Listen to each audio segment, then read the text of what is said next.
Hello and welcome to this, our third ever Global Game Jam post-mortem from Bitstorm. I'm Ben Slinger. I'm Trevor Scott. And this is how we start these things, apparently. So yeah, look, this past weekend, the start of 2020, end of January 2020, Trevor and I went to the Global Game Jam, went into Melbourne, hosted this year at the JMC Academy, put together by the wonderful Giselle Rosman, who has been on the podcast before, and we love seeing her every year when we do this. And we, over 48 hours, along with many thousands of people around the world, but especially 200 and so people in Melbourne. Well, yes, very geographically, specifically with those 250 odd people in Melbourne. We made a video game in approximately 48 hours, a little bit less than that, actually. Now, we didn't do it alone. We did have some help. This is true. Why don't you tell everybody who joined our team? Well, once again this year, we had your brother-in-law, Ryan, join us. And that's right. This year we had someone from Facebook, a random, by the name of Richard Gubb. He joined our team after we mentioned that we were looking at doing some VR, which... Yeah, he was interested in trying that out, and he was looking for a team, so we said, hey, come along, that's what it's all about. So, hopefully, if everything goes well, next year's post-mortem, again, will be this same team again. Yeah, maybe we'll add some more. Who knows? But no, it was a good little quartet that we put together. Yeah. And so we, kicked it off. The theme this year was repair. And that was a good jumping off point. For us, as you know, on Bitstorm, we put words into game ideas all the time. So that was one half of our click pitch right there once we finally got it. Mm-hmm. So, yeah, we did our usual thing of adding some words, like getting our own random word generator and doing literally that, using repair as one half of a click pitch and threw around some ideas. So the first game that we talked about ended up being the actual game that we went with, so we won't talk about that one just yet. Do you have some of the other ideas there? I don't have them right in front of me. Are they not on the Trello? Who does preparation? Yeah, I don't have the Trello open. No, okay. So I do remember some of the other games. So one of them we thought of, and we didn't have as many strong ideas this year as last year. Like last year, we had some real big ones that we kind of were going back and forth between. But no, one of the ones that I do recall was you were like on a train, sort of a train conductor situation where you were up in a control tower. And the idea would be that using sort of, connecting wires, and because we really wanted to make a VR game. We should say that up front. Like that was kind of the plan, go in, make a VR game. We brought our Oculus Rifts with us and that was the plan. So the train game would have been, the idea was that, you're connecting wires together to sort of, make switches out there on the train line work. Which would then bring trains back to you, which would have more resources that would mean you could perhaps then make the other switches work, and basically eventually you would get whatever the goal was. We didn't actually get that far. Mm-hmm. But yeah, that was the idea. Yep. One of the other games that we did come up with was a dentist for a robot, killing all the bacteria that were basically making the robot's teeth rust. Didn't really go very fast. Yeah. It was for a robot? Yeah. I didn't remember that. Yeah, I said robot, and I don't think everyone else heard the fact that I said robot. I don't know if we went on with robot.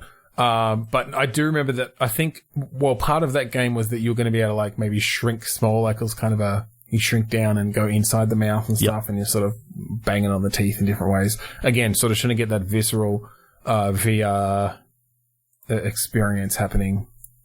Yep. And so then we moved on to basically what ended up being the final game. And it's funny because it started off, we sort of had two versions of this game. The very first idea we had was Yeah, that you were on some sort of spaceship or some sort of machinery sort of thing. I think it was always a spaceship. Yeah, I think it was a spaceship, yeah. You were having to really, again, connect sort of wires up. We liked the idea of plugging in those big kind of chunky phone connectors, like on a switchboard or something, and coming up with ideas of having to like reach behind things, and you'd have a camera on the end of a torch that you were looking at a screen while reaching around with the other hand trying to grab things and find where different things were connecting or not connecting.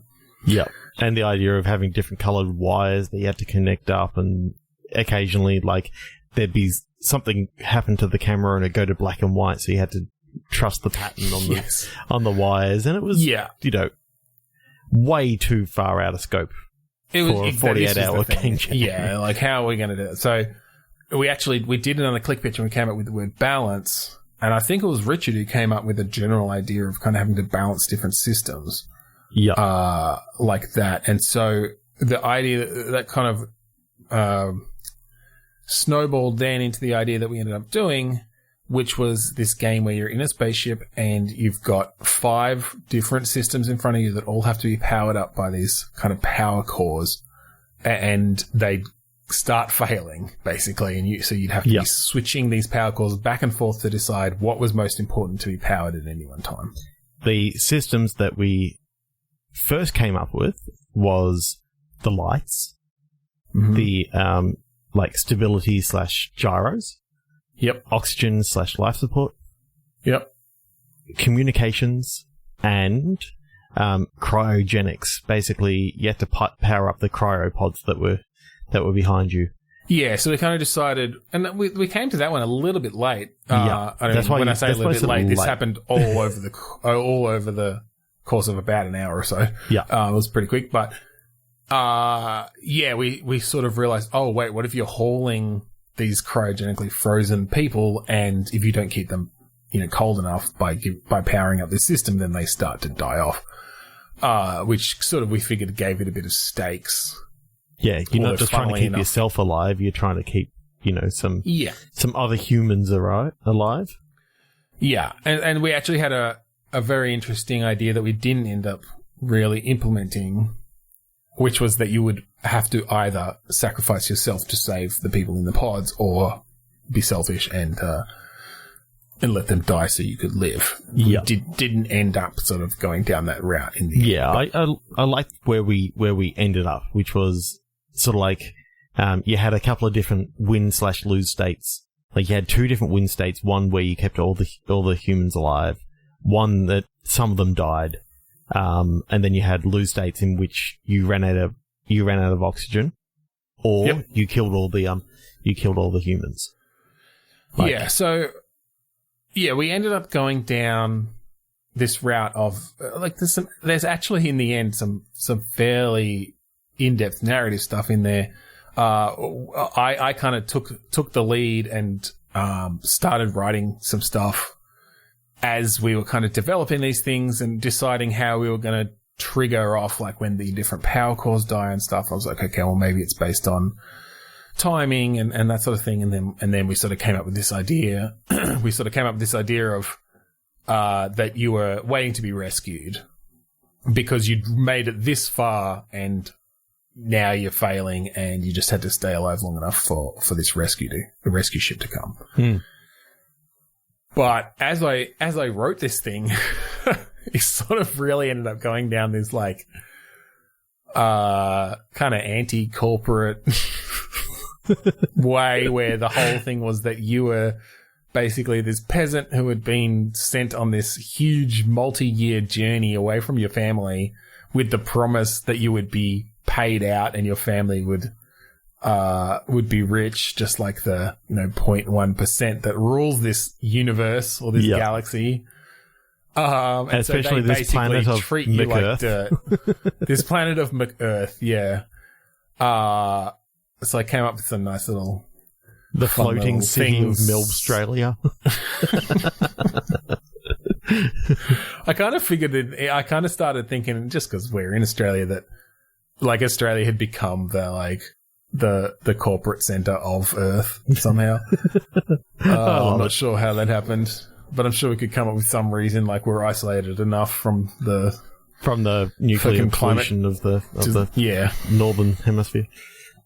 Yeah, exactly. From World War III. Yep.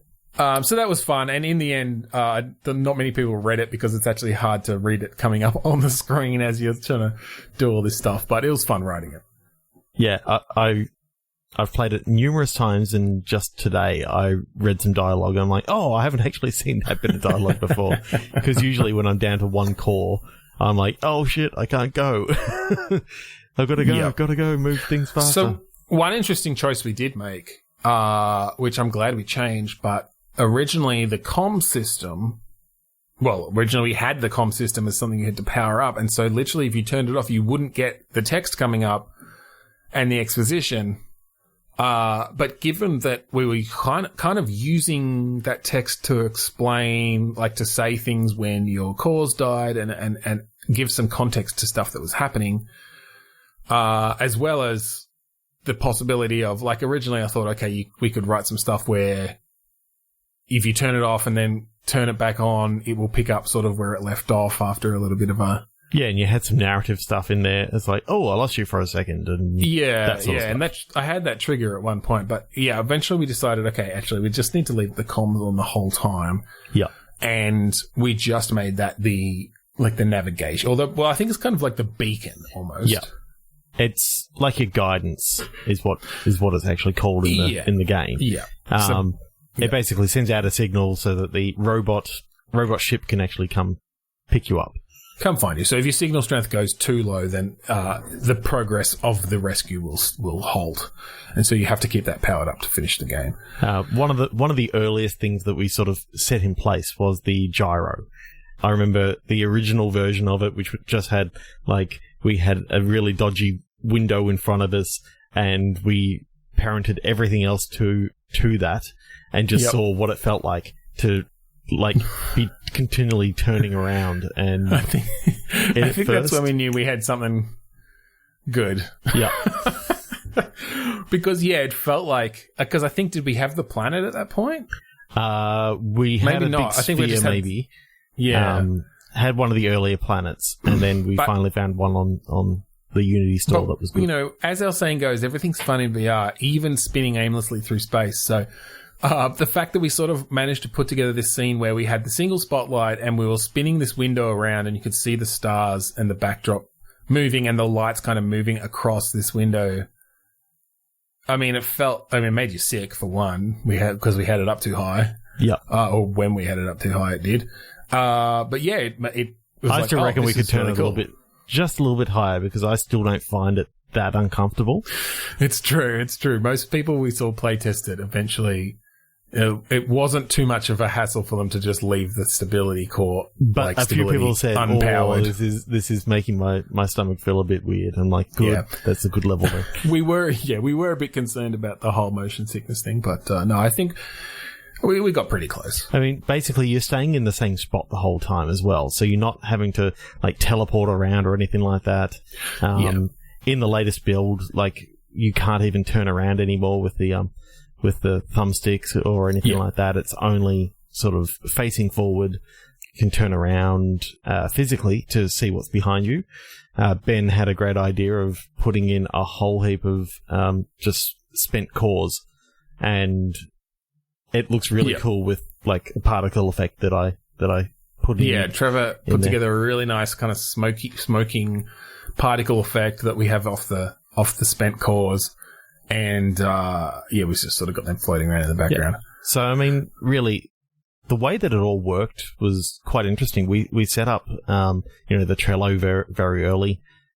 And then pretty much abandoned it once we got started, but... Had an idea to do a whole heap of stuff in the Trello and say what we were doing. And what it ended up being was we all just worked really well together. That we sort of knew, okay, we need to work on this. So Ben was working on the dialogue manager. Richard was working on the systems. He built a great base that then fed into all the other systems and was easy to just add new systems to really quickly. I was working on some basic graphics for the UI and also for the comms.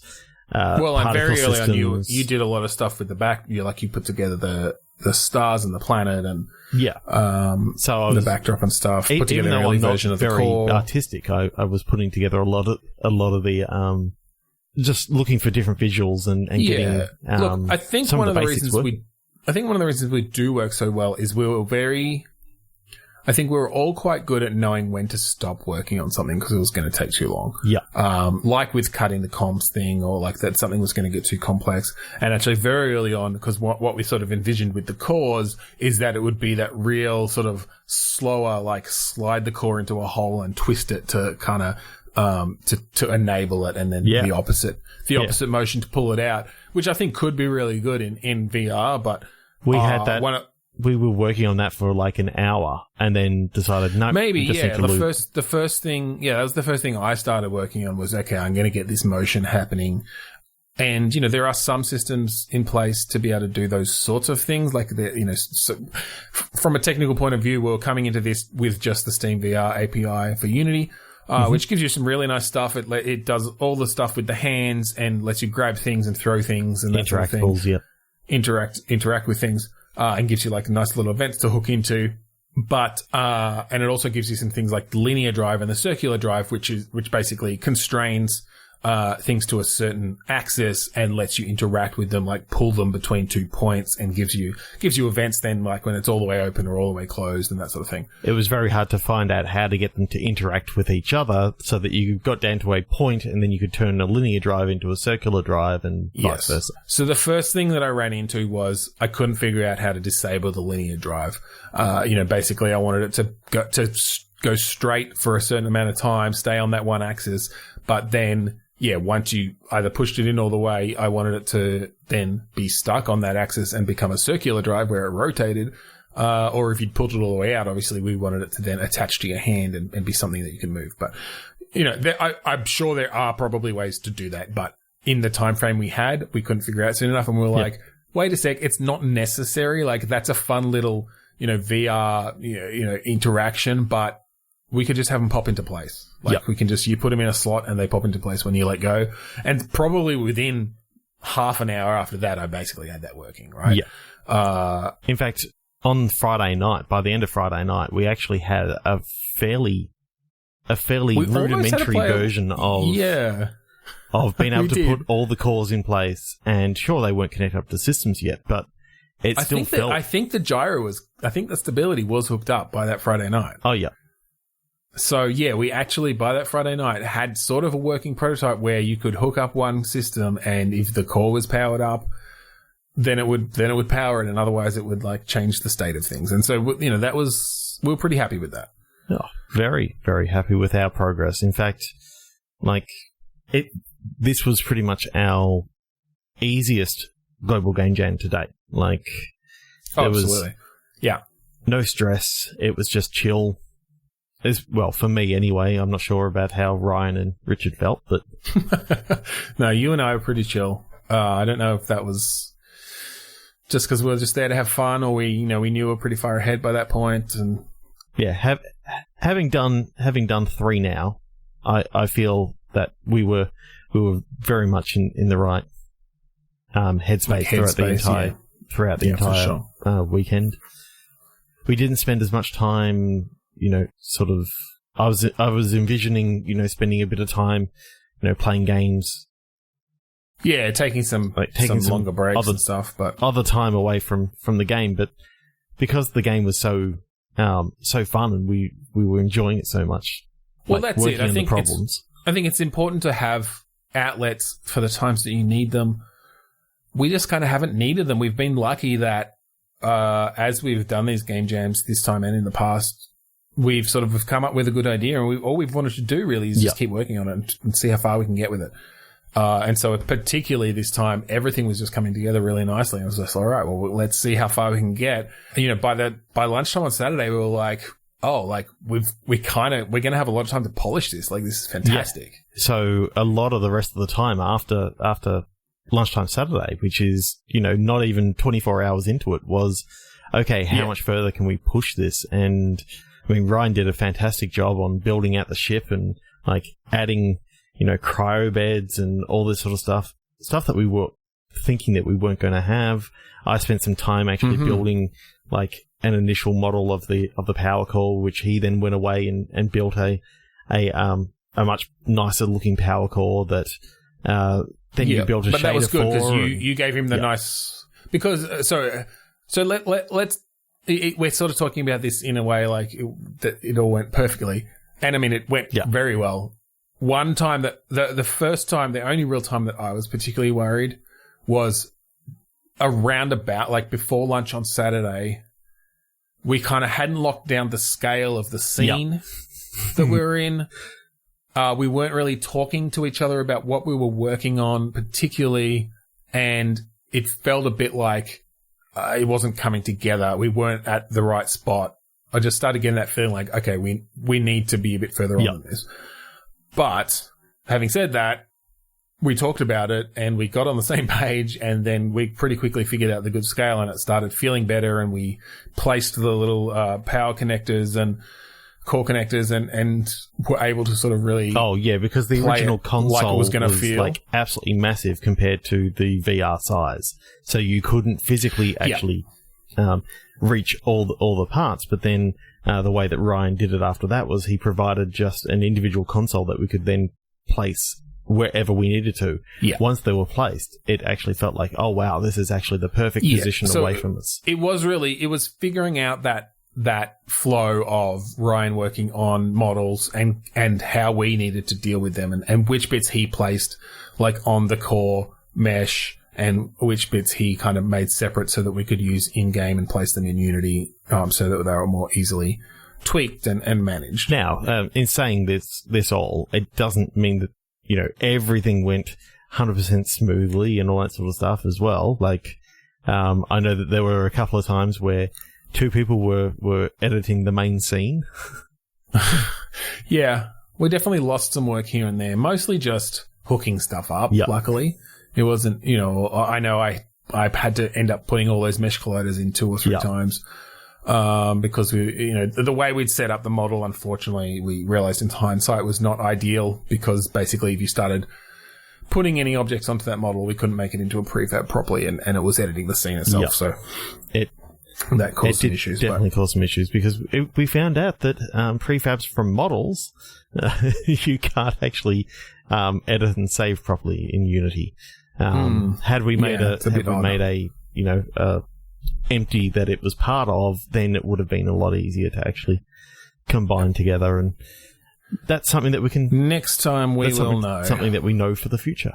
Other things that I'd like to have done is like create a model of the console that actually had the connect point inside it, so that we could just pull the next one out, and we didn't have to modify the positioning of the collider like we still have to do.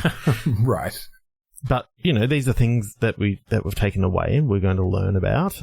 Although, having said that, there is something to be said for those being separated, because it means we could put connect points anywhere and they would work the same way. They wouldn't have to be in the console. Exactly. We could actually put one in the ship that, like, we've been talking about putting a hidden self-destruct port around somewhere. Self-destruct port, yeah.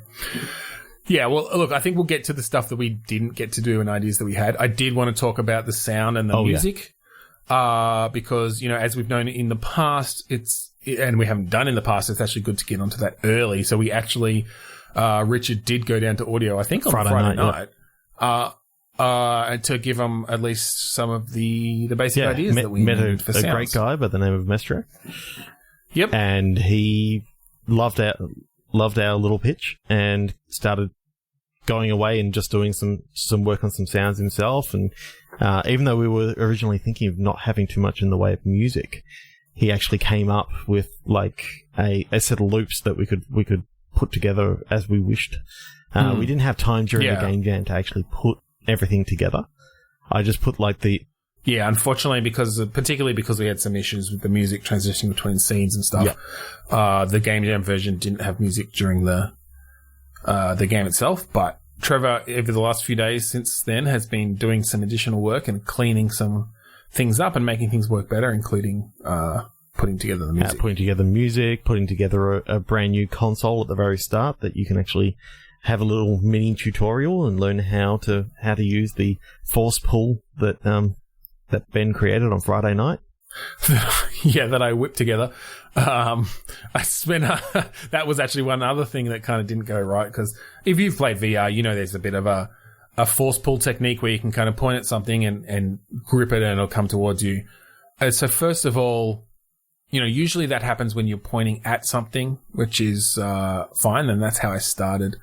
And I just had a little particle system firing out so I could, really that was initially just so I could see where it was. We ended up keeping it basically.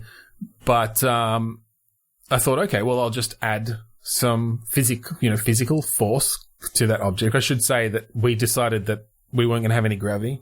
You're in space. It was low gravity. It meant that we could have things floating around. And geez, it feels good. Yeah. And it feels good. It's really fun. But I could not quite get that force working correctly where you could just easily pull something towards you and it would go into your hand and look quite nice.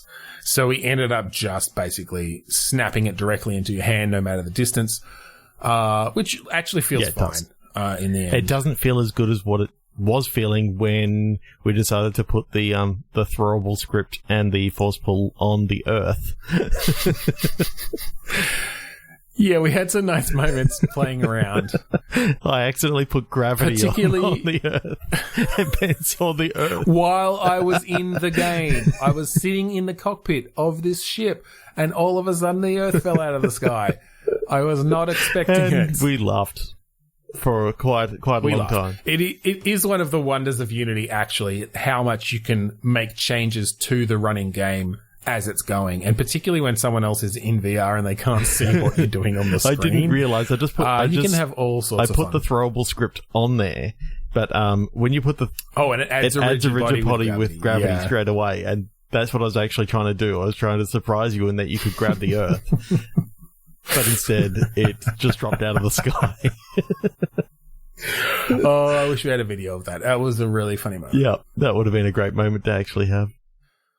All right, well, we won't go on too much longer, but let's have a little talk about kind of the level of polish we got it up to and what we would have liked to have included if we'd had time. Yeah.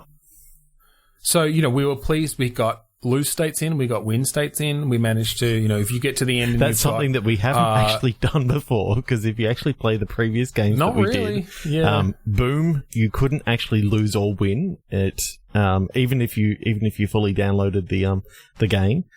It didn't actually care whether you passed or failed. It was just stopped it continued. I'm pretty sure, and the parents never actually came home, which is what they were supposed to do. Oh, what else? Ghost House, Ghost Home, whatever it was. You could actually, it's a home, not a house. You could beat up very comfortable. the ghosts, but you couldn't actually win. I think you could die. I think you could fail. Yep.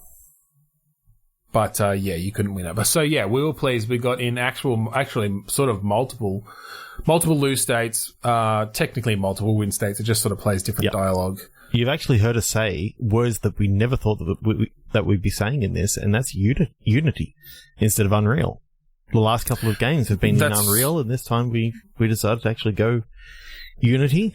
Yeah, that was mainly because we waited until basically... Well, Trevor, you'd done a little bit, but I waited until the last week before the game jam to go, I should think about looking at how to develop games in VR.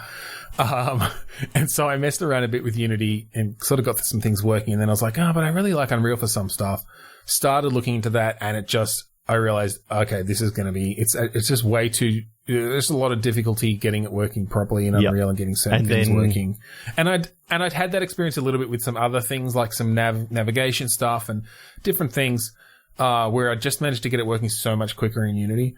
There's a video that I'd like to be able to send out to you all, but it's depending on whether Ben's going to continue with his idea a little bit further. But he's got an interesting VR dice throwing mechanic that he was working on.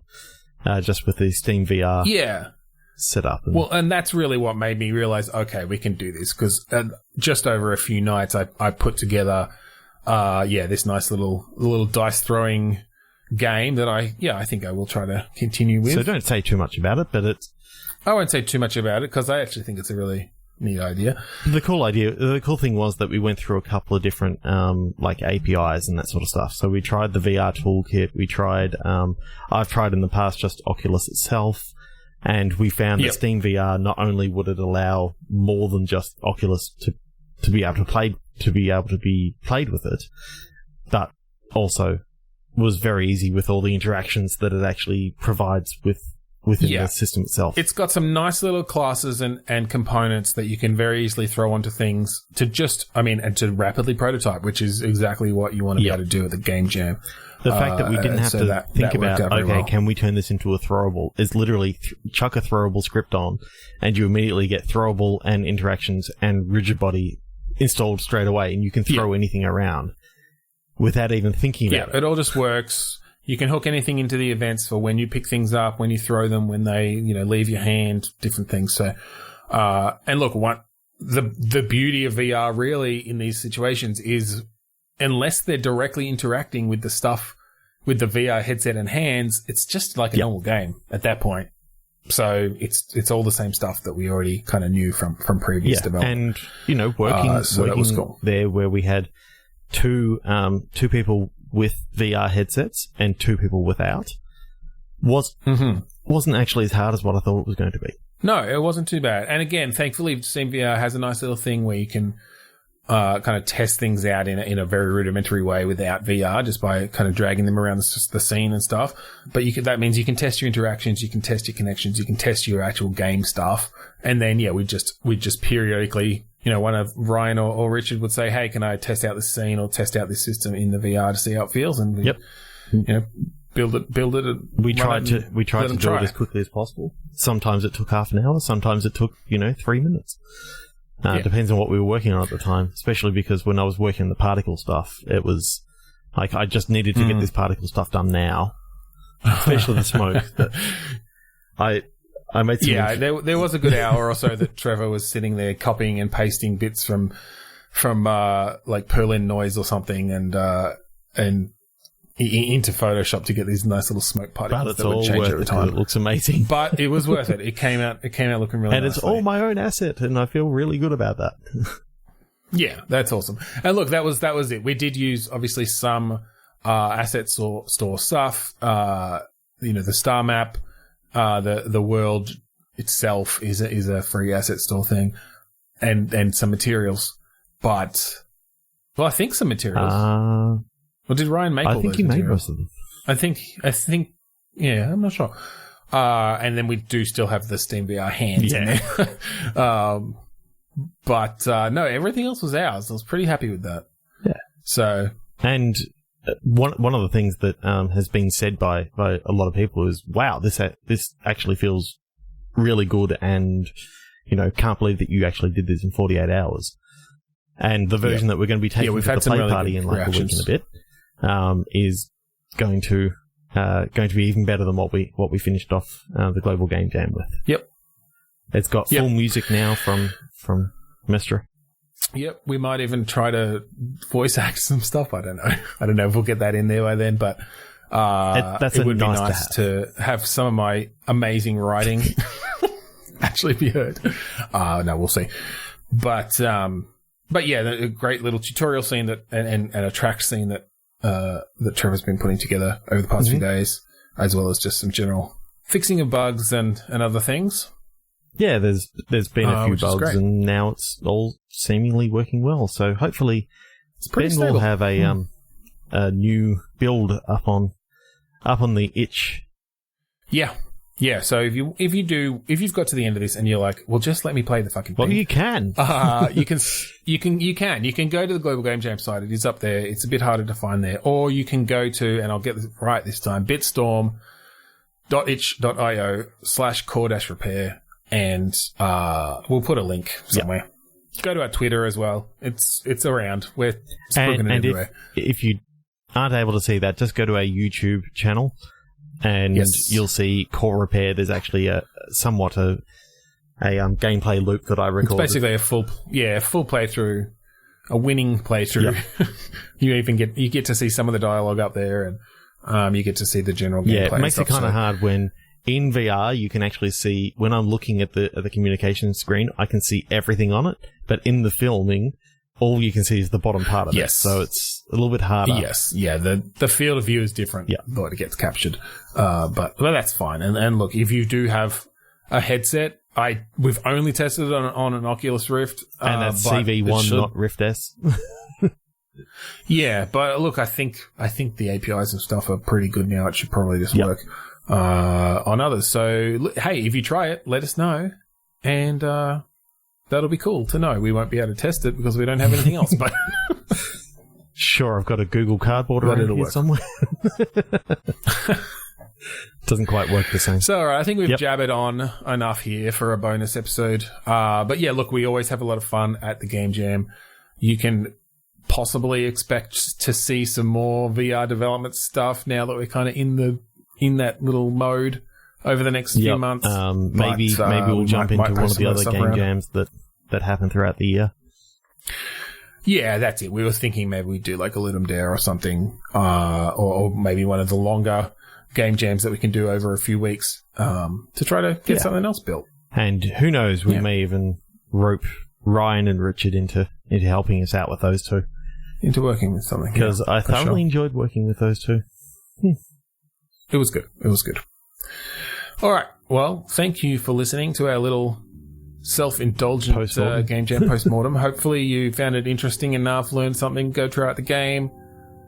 If you want to find our stuff, usually we do a comedy game design podcast called Bitstorm, which I'm sure you know if you've found this, but just in case you stumbled across it, just go to podchaser.com/bitstorm and you can find all the stuff there. And you can also just go to our Twitter and stuff there. Bitstormcast on all the socials. Yep. So, thanks for listening. I'm Ben Slinger. I'm Trevor Scott. And I'm the Global Game Jam.